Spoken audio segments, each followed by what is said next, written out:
My name is Montgomery Worthington. Before the following events unfolded, people referred to me as Worthington. But when this tale draws to a close, I suspect you'll have a desire to call me Monty. I've relayed this story to an audience of no one on numerous occasions now, and each time I've noticed key details changing.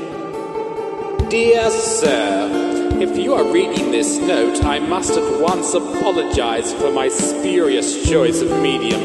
I admit that it comes across as crass. With that in mind, I won't be surprised if you ignore my request. I find myself in a situation where sexual gratification remains elusive.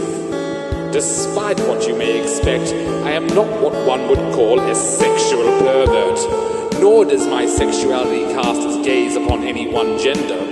There are certain peculiarities about my situation, but I am quite positive that my sexuality is healthy. I was advised that communicating by a lavatory wall might attract a certain type of person willing to overlook my physical impediments. Should you be interested in a tryst, I would do my best to make it worth your while.